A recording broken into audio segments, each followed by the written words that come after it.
আকাশবাণী কলকাতা স্থানীয় সংবাদ পড়ছি সুদীপ বসু।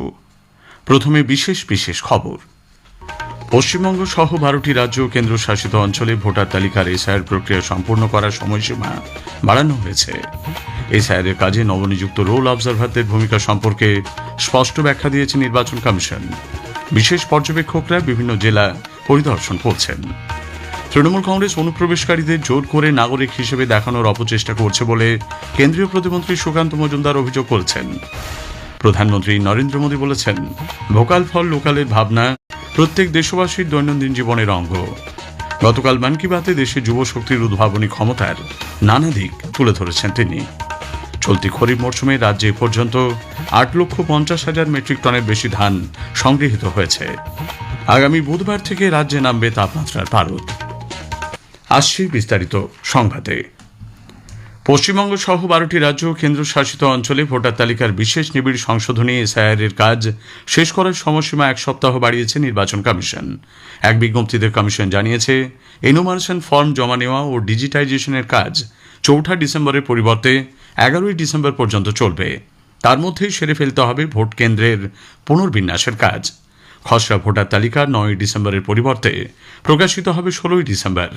এরপর সেই তালিকা সংক্রান্ত যাবতীয় অভিযোগ ও দাবি দাওয়া জানানো যাবে 2026-এর 15 জানুয়ারি পর্যন্ত। চূড়ান্ত ভোটার তালিকা প্রকাশিত হবে 14 ফেব্রুয়ারি। আগে তা 7 ফেব্রুয়ারি নির্ধারিত ছিল। এদিকে এই সময়সীমা বৃদ্ধি তাদের যুক্তিকেই প্রমাণ করেছে বলে তৃণমূল কংগ্রেস দাবি করেছে।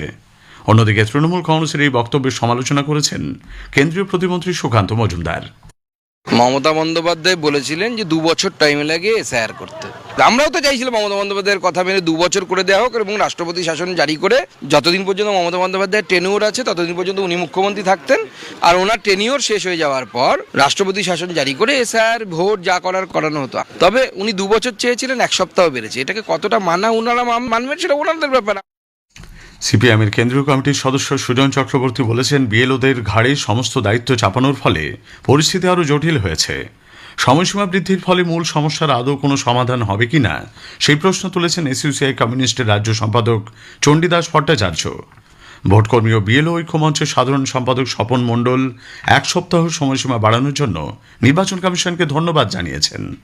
এই সিদ্ধান্তকে আমরা স্বাগত জানাচ্ছি এবং আমরা মনে করি এতে কাজটা আরও ভালো হবে। বিএলওদের উপর যে একটা অমানবিক চাপ তৈরি হয়েছিল সেই চাপটা অনেকটা কমে যাবে, অনেকটা রিলিজ হয়ে যাবে তারা, এবং যে তারিখটা এক্সটেন্ড করা হয়েছে সেই 11 তারিখের মধ্যে কিন্তু আমাদের রাজ্যের কাজ সম্পূর্ণ হয়ে যাবে। শেখানোর আগে ঐক্যমঞ্চের সাধারণ সম্পাদক কিঙ্কর অধিকারী বলেছেন, অনেক আগেই সময়সীমা বাড়ানোর প্রয়োজন ছিল। রাজ্যে এসআইআর প্রক্রিয়া আরও 1 মাস সময় বৃদ্ধি করার দাবি জানিয়েছেন প্রদেশ কংগ্রেস সভাপতি শুভঙ্কর সরকার। শুভঙ্কর বাবু বলেন, এসআইআর ঘোষণার পর প্রদেশ কংগ্রেসের তরফ থেকে কমিশনের কাছে লিখিতভাবে সময় বৃদ্ধির দাবি জানানো হয়েছিল। এসআইআর এর কাজে নবনিযুক্ত রোল অবজারভারদের ভূমিকা নিয়ে প্রশ্ন ওঠায় নির্বাচন কমিশন এ ব্যাপারে স্পষ্ট ব্যাখ্যা দিয়েছে। কমিশন জানিয়েছে, রোল অবজারভাররা কোনোভাবেই কোনো নির্দেশ দিতে পারবেন না। তাদের কাজ কেবলমাত্র সম্পূর্ণ প্রক্রিয়াটি পর্যবেক্ষণ করা। সাধারণ ভোটদাতাদের সঙ্গে কথা বলে এনুমারেশন ফর্ম সঠিকভাবে পূরণ হয়েছে কিনা, ডিজিটাইজেশন প্রক্রিয়া যথাযথভাবে সম্পন্ন হচ্ছে কিনা, কমিশনে জারি করা নির্দেশ সংশ্লিষ্ট বিভাগ মেনে চলছে কিনা ইত্যাদি বিষয়ে খতিয়ে দেখবেন তারা। প্রতিদিনের বিস্তারিত রিপোর্ট রাজ্যের মুখ্য নির্বাচনী আধিকারিকের দপ্তর ও নির্বাচন কমিশনে পাঠাতে হবে। ভোটার তালিকার বিশেষ নিবিড় সংশোধনের কাজের অগ্রগতি খতিয়ে দেখতে দক্ষিণ 24 পরগনার ফলতায় গতকাল যান কমিশন নিযুক্ত বিশেষ পর্যবেক্ষক সুব্রত গুপ্ত এবং পর্যবেক্ষক দলের সদস্য সি মুরুগান। বিডিও অফিসে এক বৈঠকে বিএলওদের সঙ্গে কথা বলেন তিনি। উপস্থিত ছিলেন ডায়মন্ড হারবারের মহকুমা শাসক শুভ্রজিৎ গুপ্ত, ফলতার বিডিও প্রমুখ। সঠিকভাবে নথি যাচাই ও আপলোড করা হয়েছে কিনা বৈঠকে তা পর্যালোচনা করা হয়। পরে সাংবাদিকদের সুব্রত গুপ্ত জানান, নির্বাচন কমিশনের নির্দেশিকা মেনে সঠিকভাবে কাজ হচ্ছে কিনা তা খতিয়ে দেখছেন তারা। দেখে নিচ্ছি যা যা ইস্যু আছে সেগুলো যাতে অ্যাড্রেস করা যায়, কারণ আমাদের লক্ষ্য হলো যে একেবারে অ্যাকিউরেট রোল তৈরি করা। ঠিক 4টে পলিটিক্যাল পার্টির রিপ্রেজেন্টেটিভ তারা এসেছিলেন, তারা সবাই স্যাটিসফাইড এবং তারা বলেছেন যে কাজটা সুষ্ঠুভাবে হচ্ছে, সুতরাং কারো কোনো আপত্তি নেই। প্রসিডিওরাল কিছু ইস্যুস ওনারা রেজ করেছেন, সেগুলো আমরা যে মানে গাইডেন্স বা গাইডলাইন, যদি আরো অতিরিক্ত গাইডলাইন দরকার হয় সেটা আমরা দিয়ে দেবো। কমিশন নিযুক্ত বিশেষ রোল অবজারভার সুব্রত গুপ্ত আজ কলকাতা সিইও অফিসে বসবেন।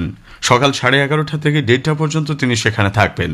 এই সময়ের মধ্যে রাজনৈতিক দল, সংগঠন ও কোনো ব্যক্তি তার সঙ্গে সাক্ষাৎ করতে পারবেন। এসআইআরের কাজের জন্য রাজ্যের মুখ্য নির্বাচনী আধিকারিকের দপ্তরে নির্বাচন কমিশন নিযুক্ত আধিকারিক সৌম্যজিৎ ঘোষ ও বিভোর আগরওয়াল আজ কলকাতায় আসছেন।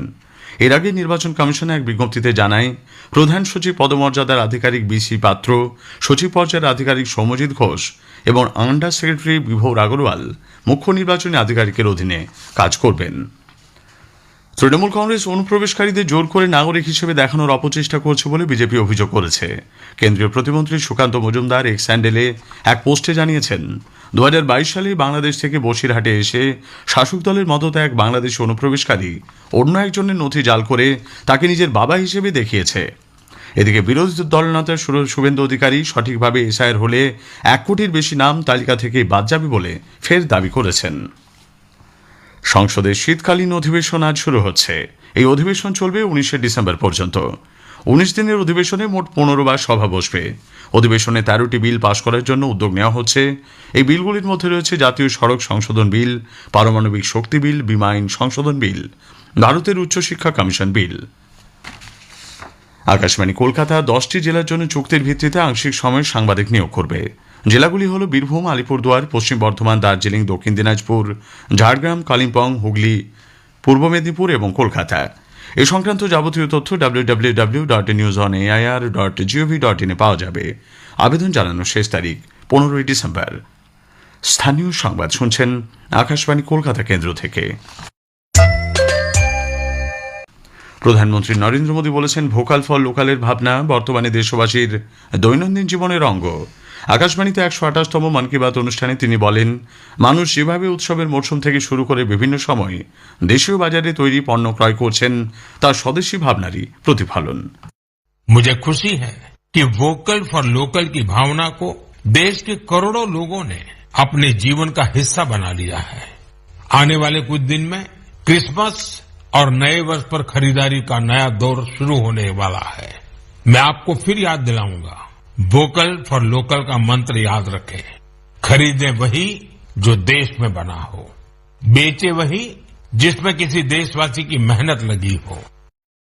ভারতের যুব শক্তির প্রশংসা করে শ্রী মোদী বলেন, তাদের উদ্ভাবনী ক্ষমতার নতুন নতুন দিক খুলে দিচ্ছে। রাজ্যপাল ডক্টর সিভি আনন্দ বোস বলেছেন, মন কি বাতে প্রধানমন্ত্রী বিভিন্ন ক্ষেত্রে ভারতের উন্নয়নে যে খতিয়ান তুলে ধরেছেন তার মধ্যে গর্ব এবং নতুন আশা সঞ্চার করছে। As the Governor of West Bengal, I welcome this message.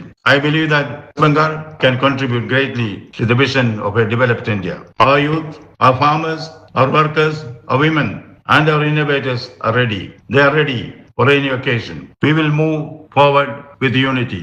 Move forward with confidence. We will move forward with pride. Let us all carry this inspiration into our daily lives. Let us work for a strong India. Let us work for a purposeful Bengal. চলতি খরিফ মরশুমে প্রথম 30 দিনে রাজ্য সরকার এ পর্যন্ত 8,50,000 metric টনের বেশি ধান সংগ্রহ করেছে। নথিভুক্ত 24,63,000-এর বেশি কৃষকের মধ্যে 4,79,787 জন এই পরিমাণ ধান বিক্রি করেছে বলে খাদ্য দপ্তর এক বিজ্ঞপ্তিতে জানিয়েছে। এই মরশুমে মোট 67 লক্ষ মেট্রিক টন ধান কেনার লক্ষ্যমাত্রা ধার্য করা হয়েছে। উত্তর 24 পরগনার অশোকনগরের কল্যাণগড় বাজার এলাকায় বাড়ি তৈরির জন্য মাটি খোঁড়ার সময় দুটি খুলি এবং হাড়গোড় উদ্ধারের ঘটনায় চাঞ্চল্য ছড়িয়েছে। খবর পেয়ে বিপুল সংখ্যক মানুষ সেখানে ভিড় করেন। জানা গেছে, কল্যাণগড় এলাকার বাসিন্দা কাজল ব্যানার্জি পুরনো বাড়ি ভেঙে নতুন বাড়ি তৈরি করাচ্ছেন। খোঁড়াখুঁড়ির সময় বেরিয়ে আসে হাড়গোড়। ঝঞ্ঝা কাটিয়ে আগামী কয়েকদিনের মধ্যেই রাজ্য জুড়ে উত্তর হাওয়া আবার শক্তিশালী হওয়ায় শীতের আমেজ ভালোভাবেই অনুভূত হবে বলে আবহাওয়া দপ্তর জানিয়েছে। বুধবার থেকে তাপমাত্রার পারদ বেশ কিছুটা কমবে বলে আলিপুর আবহাওয়া দপ্তরের বিজ্ঞানী ডক্টর অন্বেষা ভট্টাচার্য জানিয়েছেন। টেম্পারেচারটা পরবর্তী 3 দিনের মধ্যে 2 থেকে 3 ডিগ্রি ফল করার সম্ভাবনা রয়েছে, যেহেতু ওয়েস্টার্ন ডিস্টারবেন্সটাও এই দিকে আসছে, এখন ওটা হরিয়ানার উপরে আছে, আর তার সঙ্গে আমাদের এখানে নর্দার্লি উইন্ডটাও থাকছে। তো এই দুটির প্রভাবে টেম্পারেচারটা কিছুটা ফল করবে। বিশ্ব রেলওয়ে 200 বছর রেলের বৈদ্যুতিকরণের 100 বছর পূর্তি উপলক্ষে গতকাল কলকাতা বিশ্ববিদ্যালয় ইনস্টিটিউট হলে আয়োজন করা হয় রেল উৎসব 2025-এর। রেলপ্রেমী মানুষজনের সংগঠন রেল এনথুজিয়াস্ট সোসাইটির উদ্যোগে ও কলকাতা বিশ্ববিদ্যালয় ইনস্টিটিউটের সহায়তায় এই অনুষ্ঠানে রেলের বিভিন্ন কোচের মডেল প্রদর্শিত হয়েছে। শেষ করার আগে স্থানীয় সংবাদের বিশেষ কিছু অংশ আরও একবার। পশ্চিমবঙ্গ সহ 12টি রাজ্য ও কেন্দ্রশাসিত অঞ্চলে ভোটার তালিকার এসআইআর প্রক্রিয়া সম্পূর্ণ করার সময়সীমা বাড়ানো হয়েছে। তৃণমূল কংগ্রেস অনুপ্রবেশকারীদের জোর করে নাগরিক হিসেবে দেখানোর অপচেষ্টা করছে বলে কেন্দ্রীয় প্রতিমন্ত্রী সুকান্ত মজুমদার অভিযোগ করেছেন। আগামী বুধবার থেকে রাজ্যে নামবে তাপমাত্রার পারদ। স্থানীয় সংবাদ শেষ হলো। আকাশবাণী খবর পড়ছি চঞ্চল ভট্টাচার্য। প্রথমে বিশেষ খবর। সংসদে আজ শুরু হচ্ছে শীতকালীন অধিবেশন। এই অধিবেশনে 13টি বিল পাশ করার জন্য উপস্থাপন করা হবে। প্রধানমন্ত্রী বলেছেন, ভোকাল ফর লোকালের ভাবনা বর্তমানে দেশবাসীর দৈনন্দিন জীবনের অঙ্গ হয়ে উঠেছে। আকাশবাণীতে মন কি বাত অনুষ্ঠানে গতকাল তিনি বলেন, খাদ্যশস্য উৎপাদনে ভারত ইতিহাস সৃষ্টি করেছে। কেন্দ্রীয় গ্রামোন্নয়ন মন্ত্রী আজ নতুন দিল্লিতে সরস আজীবিকা খাদ্য উৎসবের উদ্বোধন করবেন। 62টি স্টলে 25টি রাজ্যের প্রতিনিধিরা এই উৎসবে উপস্থিত থাকবেন। কেন্দ্রীয় স্বাস্থ্যমন্ত্রী আজ বিশ্ব এইডস দিবসের মূল অনুষ্ঠানের নেতৃত্ব দেবেন। দক্ষিণ আফ্রিকার বিরুদ্ধে একদিনের আন্তর্জাতিক ক্রিকেট সিরিজের প্রথম ম্যাচে ভারত জয়লাভ করেছে। আসছি বিস্তারিত খবরে। সংসদের শীতকালীন অধিবেশন আজ শুরু হচ্ছে। এই অধিবেশন চলবে 19শে ডিসেম্বর পর্যন্ত। 19 দিনের অধিবেশনে মোট 15 বার সভা বসবে। অধিবেশনে 13টি বিল পাশ করার জন্য উদ্যোগ নেওয়া হবে। এই বিলগুলির মধ্যে রয়েছে জাতীয় সড়ক সংশোধন বিল, পারমাণবিক শক্তি বিল, বীমা আইন সংশোধন বিল, ভারতের উচ্চ শিক্ষা কমিশন বিল। লোকসভায় অর্থমন্ত্রী নির্মলা সীতারামন কেন্দ্রীয় আবগারি সংশোধনী বিল এবং হেলথ সিকিউরিটি সে ন্যাশনাল সিকিউরিটি সেস বিল উপস্থাপন করবেন। এর আগে গতকাল নতুন দিল্লিতে সংসদের অ্যানেক্স ভবনে সর্বদলীয় বৈঠক করে সরকার। প্রতিরক্ষা মন্ত্রী রাজনাথ সিং এর সভাপতিত্বে এই বৈঠকে উপস্থিত ছিলেন 36টি রাজনৈতিক দলের 50 জন নেতা। যোগ দেন তৃণমূল কংগ্রেসের ডেরেক ওব্রায়েন, কংগ্রেসের গৌরব গগৈ প্রমুখ। বৈঠকের পর সাংবাদিকদের সংসদ বিষয়ক মন্ত্রী কিরণ রিজিজু বলেন, শীতকালীন অধিবেশন সুষ্ঠুভাবে পরিচালনার জন্য সব রাজনৈতিক দলের নেতাদের সহযোগিতা চাওয়া হয়েছে। मैं सरकार की तरफ से आश्वासन देता हूं कि winter session of the parliament अच्छी तरह से चलाने के लिए हम इस तरीके से विपक्ष के साथ बातचीत करते रहेंगे। साथ साथ मैं विपक्ष पार्टी नेताओं से भी अनुरोध करूंगा कि पार्लियामेंट को अच्छी तरह से चलाने में सहयोग करें। প্রধানমন্ত্রী নরেন্দ্র মোদী পুলিশের পেশাদার ও দায়িত্বপূর্ণ চিন্তাভাবনার মাধ্যমে জনসাধারণের মধ্যে, বিশেষ করে যুব সম্প্রদায়ের মধ্যে পরিবর্তন আনার প্রয়োজনের ওপর গুরুত্ব দিয়েছেন।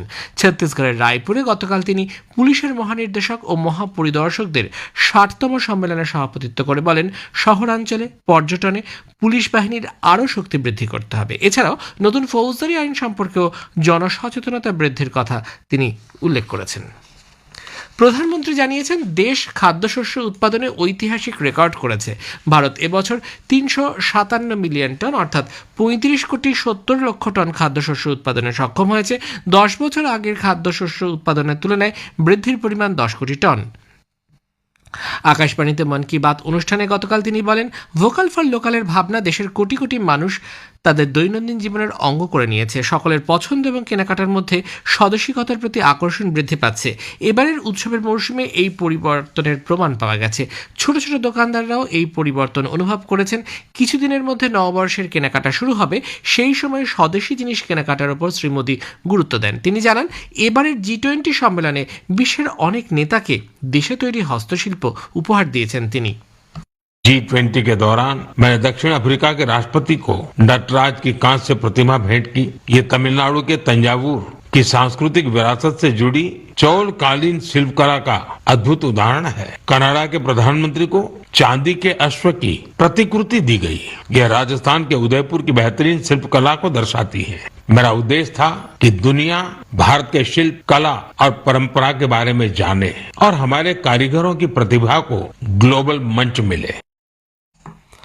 প্রধানমন্ত্রী মধু সংগ্রহের ক্ষেত্রে নানা রকম পদ্ধতি ও প্রক্রিয়ার কথা মন কি বাত অনুষ্ঠানে স্পষ্ট করে জানিয়েছেন। তিনি বলেন, ভারত মধু উৎপাদনে নতুন রেকর্ড তৈরি করেছে। 11 বছর আগে দেশে মধুর উৎপাদন ছিল 76,000 মেট্রিক টন। এখন তা বৃদ্ধি পেয়ে 1.5 লক্ষ মেট্রিক টনে পৌঁছেছে।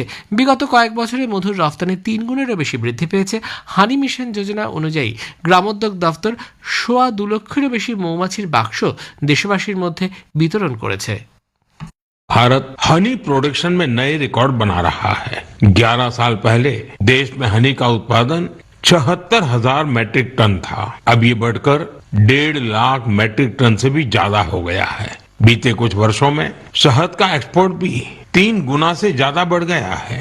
हनी मिशन कार्यक्रम के तहत खादी ग्रामोद्योग ने भी 2.25 लाख से ज्यादा बी बॉक्सेस लोगों में बांटे हैं। इससे हजारों लोगों को रोजगार के नए अवसर मिले हैं। शहद की मिठास भी बढ़ रही है और ये मिठास किसानों की आय भी बढ़ा रही है।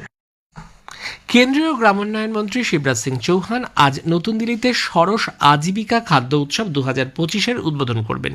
এই উৎসবে দেশের 25টি রাজ্যের প্রায় 300 জন লাখপতি দিদি এবং স্বনির্ভর গোষ্ঠীর মহিলারা অংশগ্রহণ করবেন বলে গ্রামোন্নয়ন মন্ত্রক জানিয়েছে। উৎসবে মোট 62টি স্টলের মধ্যে 50টি স্টলে সরাসরি খাবার পরিবেশন করা হবে। 12টি স্টলে প্রাকৃতিক পদ্ধতিতে কৃষিকাজে উৎপন্ন শস্য থেকে প্রস্তুত খাদ্য পরিবেশন করা হবে। উল্লেখ্য, হরিয়ানা, অরুণাচল প্রদেশ, মহারাষ্ট্র, কেরালা, আসাম, উত্তরপ্রদেশ, উত্তরাখণ্ড, গোয়া এবং গুজরাট এই খাদ্য উৎসবে অংশগ্রহণ করছে। ডিসেম্বর মাসের 9 তারিখ পর্যন্ত সকাল 11:30 থেকে রাত 9:30 পর্যন্ত দর্শনার্থীরা এই উৎসবে যোগ দিতে পারবেন। নাগাল্যান্ড আজ 63তম প্রতিষ্ঠা দিবস উদযাপন করছে। 1963 সালের আজকের দিনে 16তম রাজ্য হিসেবে দেশের মানচিত্রে এই রাজ্য আত্মপ্রকাশ করে। রাজ্যপাল অজয় কুমার ভাল্লা এবং মুখ্যমন্ত্রী নেইফিও রিও এই উপলক্ষে রাজ্যবাসীকে শুভেচ্ছা জানিয়েছেন। এদিকে রাজ্যের রাজধানী কোহিমার ঐতিহ্যবাহী গ্রাম কিসামায় আজ থেকে শুরু হচ্ছে হর্নবিল উৎসবের 26তম সংস্করণ। নাগাল্যান্ডের রাজ্য প্রতিষ্ঠা দিবসের উপলক্ষে 10 দিনের এই উৎসবে সমস্ত প্রধান নাগা উপজাতিরা এক ছাদের নিচে একত্রিত হয়ে লোকগাথা, সঙ্গীত, কারুশিল্প এবং রান্নার মাধ্যমে তাদের রাজ্যের দীর্ঘদিনের ঐতিহ্য প্রদর্শন করবেন।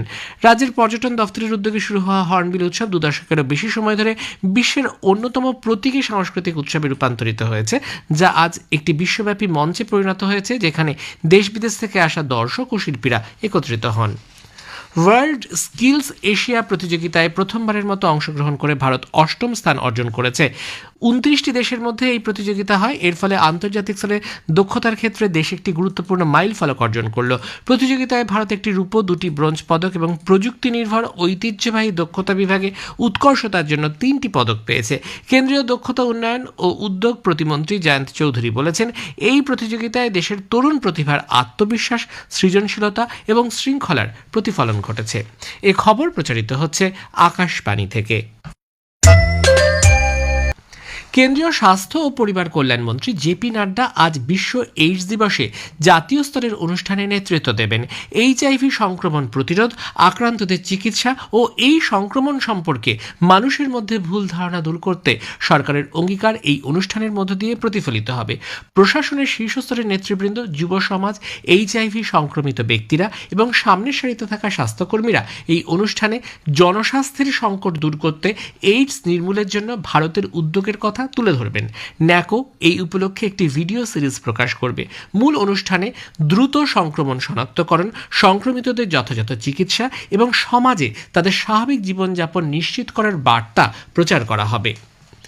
তামিলনাড়ুর শিবগঙ্গা জেলার কুম্বানগুড়িতে 2টি সরকারি বাসের মুখোমুখি ধাক্কায় 11 জন নিহত হয়েছেন, আহত 54। রাষ্ট্রপতি দ্রৌপদী মুর্মু ও উপরাষ্ট্রপতি শ্রী রাধাকৃষ্ণন দুর্ঘটনায় প্রাণহানির খবরে গভীর শোক প্রকাশ করেছেন। আহতদের দ্রুত আরোগ্য কামনা করেছেন তারা। মার্কিন যুক্তরাষ্ট্রের গাড়ি নির্মাণ সংস্থা টেসলার মুখ্য কার্যনির্বাহী আধিকারিক এলেন মাস্ক H-1B ভিসার পক্ষে মত প্রকাশ করেছেন। তিনি বলেছেন, মার্কিন অর্থনীতি ভারতীয় অভিবাসীদের জন্য যথেষ্ট উপকৃত হয়েছে। জেরোধা সংস্থার সহ প্রতিষ্ঠাতা নিখিল কামাতের সঙ্গে একটি পডকাস্ট কথোপকথনে তিনি এই মন্তব্য করেন। মাস্ক বলেন, মার্কিন যুক্তরাষ্ট্র এখন আগের থেকেও আরও বেশি ভারত থেকে উচ্চ দক্ষ কর্মীর প্রয়োজন। তবে কিছু আউটসোর্সিং সংস্থা ভিসা ব্যবস্থার অপব্যবহার করছে বলেও তার অভিযোগ। তিনি আরো বলেন, মার্কিন যুক্তরাষ্ট্র ভারতের প্রতিভার যথেষ্ট সুবিধে ভোগ করে থাকে। তার সংস্থা প্রতিনিয়ত দক্ষ কাজের জন্য কর্মীর অনুসন্ধান করেন, কারণ প্রতিভাবান লোকের অভাব সবসময় সে দেশে অনুভূত হয়।